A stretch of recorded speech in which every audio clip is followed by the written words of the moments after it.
Brothers and sisters, welcome to our channel. మనకి తల్లికి వందనకు సంబంధించి ఒక గుడ్ న్యూస్ చెప్పొచ్చు అండి. ఎందుకంటే రాష్ట్ర ప్రభుత్వము ఇప్పటి వరకు ఎవరికైతే పెండింగ్ ఉందో అమౌంట్ పడకుండా వాళ్ళందరికీ కూడా మరో విడతలో అమౌంట్ జమ చేయాలని చెప్పేసి ఒక కీలక నిర్ణయం తీసుకుంది. అందులో భాగంగానే సెప్టెంబర్ 15th అంటే ఈ రోజుతో లాస్ట్ డేట్ అండి. సో యాక్చువల్గా ఈ వీడియో ముందు చేసి ఉండాలి నేను, బట్ ఇప్పటికేం చేస్తున్నాను కాబట్టి మీరు చెప్తున్న ఇన్ఫర్మేషన్ క్యాప్చర్ చేయండి. ఎందుకంటే రాష్ట్ర వ్యాప్తంగా ఉన్న ఈకేవైసీ పెండింగ్ కావచ్చు, గ్రీవెన్సెస్ కావచ్చు, వాటికి సంబంధించి ఏమైనా ఉంటే ఈ సెప్టెంబర్ 15th అంటే ఈ రోజుతో మీరు వాటిని క్లియర్ చేసుకుంటే, ఆ పెండింగ్ క్లియర్ చేసుకుంటే మీకు ఇంకో విడతలో అంటే మేబీ ఒక 10 daysలో మీ అందరి అకౌంట్లో కూడా డబ్బులు జమ అవుతాయి. అది అఫీషియల్గా గవర్నమెంటే చెప్తుంది. ఇక 15th లోపు మీరు ఈకేవైసీ గ్రీవెన్సెస్ కంప్లీట్ చేసుకుంటే మీకు మీ అమౌంట్ వేస్తామని చెప్పేసి. అసలు యాక్చువల్గా వాటి గురించి వీడియో చేయబోతున్నాను. సో ఈ వీడియో లైక్ చేయండి, 10 మంది ఉపయోగపడుతుంది. కొత్తగా వస్తే సబ్స్క్రైబ్ చేసుకోండి. టాపిక్లో భాగంగా స్క్రీన్ మీద చూపిస్తున్నాను చూడండి. నేను స్క్రీన్ మీద చూపించినట్టు మీకు ఇక్కడ చూడండి, కంప్లీట్ ఇది తల్లికి వందనకు సంబంధించి official press note and circular అండి. Complete verification of pending mothers eKYC 564 records immediately. ఇంకా తల్లికి వందనానికి సంబంధించి చాలామంది తల్లులు ఇంకా ఈకేవైసీ వేయలేదు. ఇంచుమించు 564 మంది ఉన్నారంట. So eKYC compulsory.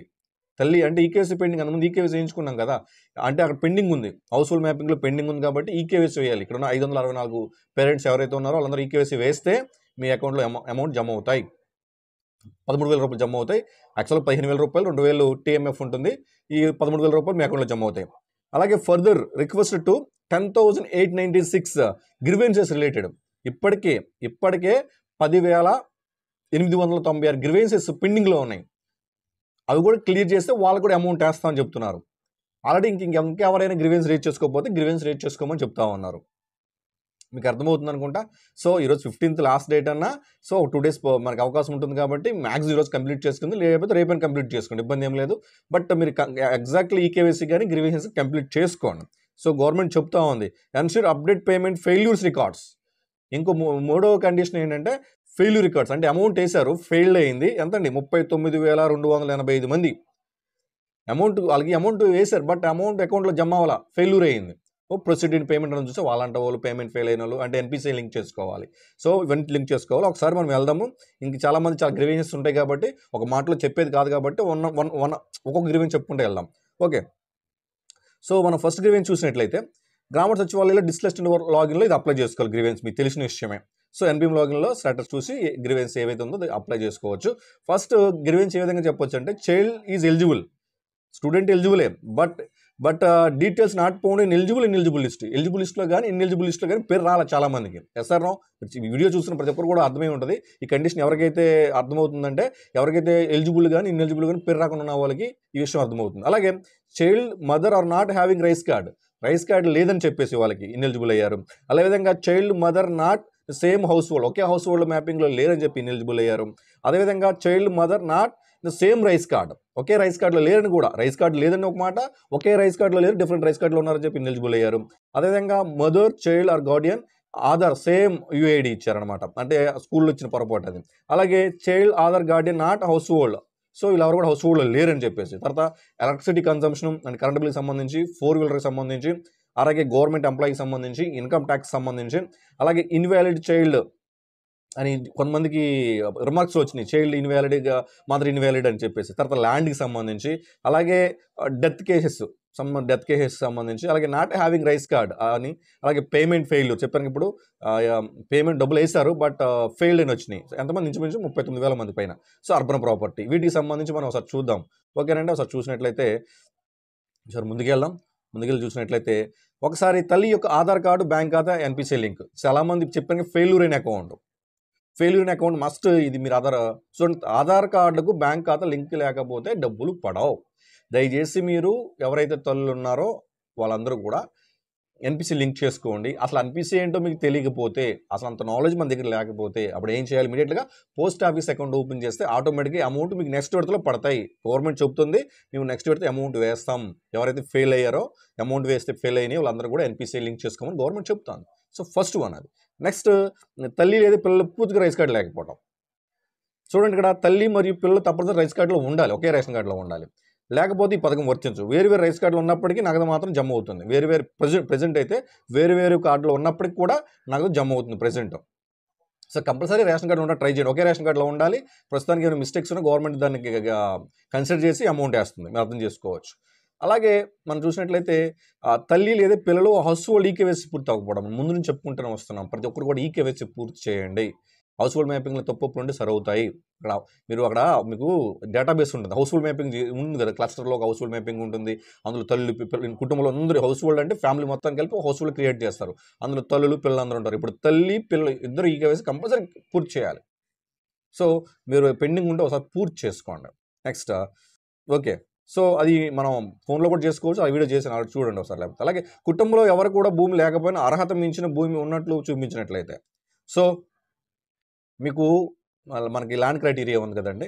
అంటే మన ల్యాండ్కి సంబంధించి ఎలా అంటే పొలాలకు సంబంధించి మాగాని 3 ఎకరాలు మెట్ట 10 ఎకరాల లోపు ఉండాలి, 2 కలిపి 10 ఎకరాల లోపు అని చెప్పండి. మాగాని 3 ఎకరాలు మెట్ట 10 ఎకరాల లోపు ఉండాలి. ఇలా ఉంటేనే మీకు ఎలిజిబుల్. ఒకవేళ మాగాని 3 ఎకరాల పైన మెట్ట 3 ఎకరాల పైన ఉన్నా 10 ఎకరాల పైన ఉన్నా మీరు ఇన్ఎలిజిబుల్ అయిపోతారు. అది మీదైనా కాకపోయినా చెక్ చేసుకోండి. మీది కాకపోయింది అనుకుని ఏం చేస్తారు, మీరు డిఏ దగ్గరికి వెళ్ళండి. డిఏ నుంచి అర్జీ పెట్టండి, గ్రీవెన్స్. అది విఆర్ఓ గారి లాగా వెళ్తుంది. విఆర్ఓ నుంచి ఆర్ఐకి, ఆర్ఐ నుంచి ఎంఆర్ఓకి, ఎంఆర్ఓ అప్రూవల్ చేస్తారు. అప్రూవ్ చేసిందో వెబ్ ల్యాండ్ జిఎస్డబ్ల్యూఎస్లో రిమూవ్ అవుతుంది. అప్పుడు మీకు అమౌంట్ పడతాయి. ఇది ల్యాండ్కి సంబంధించి. అలాగే మీరు చూసినట్లయితే ఉండవలసిన దానికంటే ఎక్కువ భూమి చూపించినప్పుడు, అంటే మీది కాదు, యాక్చువల్గా భూమి మీది కాదు కానీ మీ పేరుని చూపిస్తుంది, అప్పుడు సేమ్ ప్రాసెస్లో అప్లై చేయండి. Reverification of entries records of rights అనే సర్వీస్ కొరకు దరఖాస్తు చేసుకోండి. అక్కడ డిఏ లాగిలో ఏముంది, rectification of entries in records of rights, ఈ ఆప్షన్ ద్వారా ఉండాల్సిన దానికంటే భూమి ఎక్కువ చూపించినప్పుడు ఈ ఆప్షన్ ద్వారా మీరు క్లియర్ చేసుకోవచ్చు. అలాగే భూమి అమ్మేసినా కూడా ఇంకా ఎక్కువ భూమి చూపించినప్పుడు, అంటే ఎవరైతే తల్లిదండ్రులు ఉన్నారో పిల్లలకి రాసి ఇచ్చేసారో, అదేవిధంగా భూమి మీది కాదు కానీ మీ మీద చూపిస్తుంది అమ్మేసిన, అంటే వేరే వాళ్ళకి ఏదో అవసరం మీద మీరు అమ్మేసారు, అయినా భూమి ఇంకా చూపిస్తుంది. అప్పుడు ఏం చేయాలి, పూర్తి ప్రాసెస్ సచివాలయం డిఏ లాగిన్ దగ్గరికి వెళ్ళి అక్కడ మ్యూటేషన్ చేయించాలి. Mutation and title deed cum పట్టాదారు పాస్బుక్, ఈ ఆప్షన్ ద్వారా అది మ్యూటేషన్ చేయించేస్తే మీ పేరు నుంచి వేరే వాళ్ళ పేరుకి వెళ్ళిపోతుంది. సో మ్యూటేషన్ కూడా కంపల్సరీ, ఓన్లీ రిజిస్ట్రేషన్ చేయించుకుని పేపర్లు సరిపోవు, ఆన్లైన్ మ్యూటేషన్ కూడా ఉండాలి. మీ పేరున మీరు అమ్మేషన్ చూపించినట్లయితే వాళ్ళు మ్యూటేషన్ చేయించుకోవాలి, కాబట్టి ఆ డిఏ లాగిన్ మ్యూటేషన్ చేయించండి, సరిపోతుంది. అలాగే నెక్స్ట్ చూసినట్లయితే ఆధార్ నెంబర్కి వేరే వారి కరెంట్ బిల్ లింక్ అయినప్పుడు, మనకి యాక్చువల్గా కరెంట్ బిల్లు 300 యూనిట్లు సరాసరి 12 నెలల సరాసరి 300 యూనిట్లు పైబడి వచ్చినట్లయితే అనర్హులు గురవుతారు. కాబట్టి ఇప్పుడు మనం చూసినట్లయితే డిఏ లాగిన్లో మనకి అక్కడ ఎన్బిఎం లాగిన్ ఎలక్ట్రిసిటీ అర్జీ పెట్టుకోవాలండి. పెట్టుకున్నాక Aadhaar seeding and deseeding with electric meter, అది మీది కాదు కాబట్టి డీసీడింగ్ చేయించండి మీటర్. ఎందుకంటే కరెంట్ బిల్లు మీటర్ మీద నుంచి వస్తుంది కాబట్టి ఆ మీటర్ మీ ఆధార్ లింక్ అయింది కాబట్టి, మీ ఆధార్ లింక్ అంటే మీ ఆధార్కి సీడ్ అయ్యి ఉందని అర్థం, దాన్ని డీసీడింగ్ చేయించండి, సరిపోతుంది. ఓకే, సో నెక్స్ట్ వాడిన యూనిట్ల కంటే ఎక్కువ యూనిట్లు చూపించినప్పుడు, అంటే మీరు కరెంట్ బిల్లు మీటర్ మీదే బట్ మీరు అంత కరెంట్ బిల్లు వాడలేదు బట్ వాడినట్టు చూపిస్తుంది, అప్పుడు ఏం చేయాలి, సో అర్జీ పెట్టుకోవాలి. ఏం చేయాలి, ఏపీ సేవ పోర్టల్లో డిఏ లాగిన్లో పెట్టుకోవాలి. అప్లికేషన్ ఫర్ కన్జ్యూమర్ కంప్లైంట్ చేయాలి, రాంగ్ బిల్లింగ్, సో రాంగ్గా నమోదైందని చెప్పేసి కన్జ్యూమర్ పోర్టల్లో పెట్టుకోవాలి కంప్లైంట్. ఓకే, నెక్స్ట్ చూసినట్లయితే మనము మున్సిపాలిటీ స్థలము ఏమీ లేనప్పటికీ చూపించినప్పుడు, మున్సిపాలిటీ స్థలం లేనప్పుడు అంటే సో అది మీది కాదు. గతంలో కూడా అమ్మఒడి పడినప్పుడు కూడా ఇంతే సమస్యలు, ఇప్పుడు కూడా సమస్యలు ఉన్నాయి. చాలామంది తెలియదు, ఈ స్కీమ్ వచ్చేంత వరకు వాళ్ళు గుర్తించరు, బట్ ఇప్పుడు గుర్తిస్తున్నారు కాబట్టి పర్మనెంట్ సొల్యూషన్ ఏంటి, మీ కానీ అర్బన్ ప్రాపర్టీ మీ పేరుని చూపిస్తే మీరు ఏం చేయాలి. చూసినట్టు అర్బన్ ప్రాపర్టీ అనే ఆప్షన్ అర్జీ చేసి నెంబర్తో ఏపీ సేవ పోర్టల్లో ఎంఏయూడి సర్వీస్లో చేయాలి. Title transfer are deseeding of Aadhaar, so electricity bill మనం ఎలా డీసీడింగ్ చేసాం ఆధార్కి, ఇది కూడా డీసీడింగ్ చేయాలి. టైటిల్ ట్రాన్స్ఫర్లో డీసీడింగ్ ఆధార్ దర్శ చేసి డిఏ మున్సిపల్ కమిషన్ అప్రూవల్ అని వస్తుంది, అక్కడికి వెళ్ళాలి. ఓకే, సో నెక్స్ట్ మున్సిపాలిటీలో చూపిస్తున్న స్థలము లబ్ధిదారుని పేరును తీసేసినప్పటికీ, మీరు తీసేశారు అయినా ఇంకా చూపిస్తుంది, అప్పుడు ఏం చేయాలి, అర్బన్ ప్రాపర్టీ నందు data not updated in GSWS అర్జీ నమోదు చేయాలి.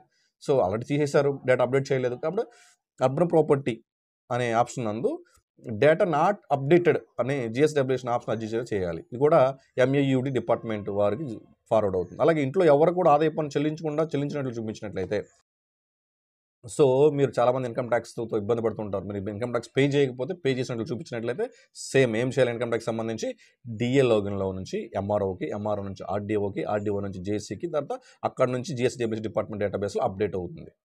క్లియర్, సో ఇది మీకు ఇన్కమ్ ట్యాక్స్ సంబంధించి. అలాగే లబ్ధిదారులకు రేషన్ కార్డు లేనప్పుడు, సో నిజంగా రేషన్ కార్డు లేకపోతే అనర్హులే.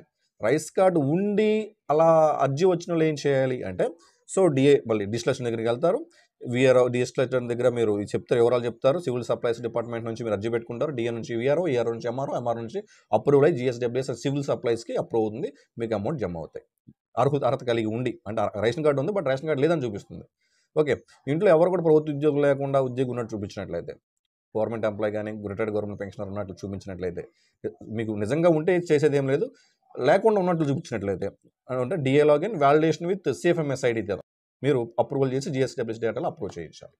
ఓకే, అలాగే 4-వీలర్ లబ్ధిదారుడు 4 చక్ర వాహనాన్ని ఉంది, అమ్మేశాడు, లేదు అసలు లేనే లేదు అయినా చూపిస్తుంది. అప్పుడు ఏం చేయాలి? డిఏ లాగిన్లో నుంచి అప్రూవ్ చేసుకోవాలి. 4-వీలర్ ఆప్షన్ అర్జీ పెట్టి అక్కడ ఆర్టీఓకి వెళ్తుంది. ఆర్టీఓ నుంచి అప్రూవల్ అయ్యి ట్రాన్స్పోర్ట్ అండ్ జిఎస్డబ్ల్యూఎస్ డిపార్ట్మెంట్లో అప్రూవ్ అవుతుంది. అలాగే మనం ఇంకోటి చూసినట్లయితే 4 చక్ర వాహనాన్ని ట్యాక్స్గా మార్చిన ఇంకను ట్యాక్స్ అంటే ఎల్లో ప్లేట్గా మార్చాం.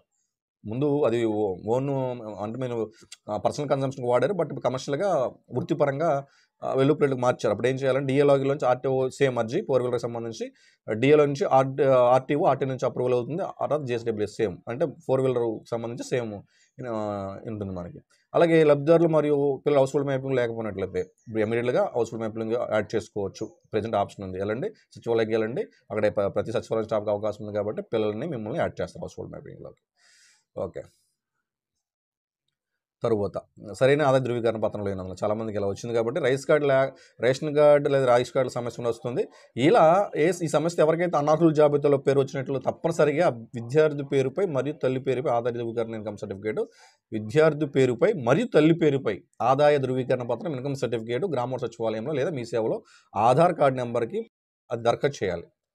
అంటే పిల్లల పేరున ఒక ఇన్కమ్ ట్యాక్స్ అన్న ఇన్కమ్ సర్టిఫికేట్, అలాగే తల్లి పేరున ఇన్కమ్ సర్టిఫికేట్ అప్లై చేసినట్లయితే మీకు ఆదాయ ధృవీకరణ పత్రం లేనందున అనేది సమస్య తీరిపోతుంది. కుటుంబంలో 12,000 రూపాయల కంటే ఎక్కువ జీతం ఉంది. అదే అర్బన్లో అయితే 12,000 దాటకూడదు పర్ మంత్ కుటుంబ ఆదాయం మొత్తం కలిపి. అదే రూరల్ అయితే గ్రామీణ ప్రాంతాలు అయితే నెలకి 10,000 దాటకూడదు కుటుంబ ఆదాయం మొత్తం. ఇలా చూపించినట్లయితే ఒకవేళ అంతకంటే ఎక్కువ చూపిస్తున్నారు బట్ లేదు అన్నప్పుడు మీరు డిఏ లాగిన్లోని వ్యాలిడేషన్ విత్ సిఎఫ్ఎంఎస్ ఐడితో అది క్లియర్ చేసుకోండి. అలాగే ఆంధ్రప్రదేశ్లో స్థిరాస్తి నివాసం అయినప్పటికీ వేరే రాష్ట్రం అప్పుడు ఏం చేయాలి? కేవలం రాష్ట్రంలో చదువుతున్న విద్యార్థులకు మాత్రమే ఉంటుంది కాబట్టి హౌస్ హోల్డ్ మ్యాపింగ్ అది అర్హులు అవుతారు. ఇతర రాష్ట్రాలు చదివితే అది అనర్హులు అవుతారు. కేంద్రీయ విద్యాలయాల్లో చదువుతున్నట్లయితే ఇటు ప్రభుత్వం ఎటువంటి ఆదేశాలు ఇవ్వలేదు కాబట్టి త్వరలో వీళ్ళు కూడా డబ్బులు పడే అవకాశం ఉంది. Okay, clear. డౌట్స్ ఉంటే కామెంట్ చేయండి, ఆన్సర్ చేస్తాను. అందరూ బాగుండాలి, అందుకు మంచి జరగాలి. జై హింద్.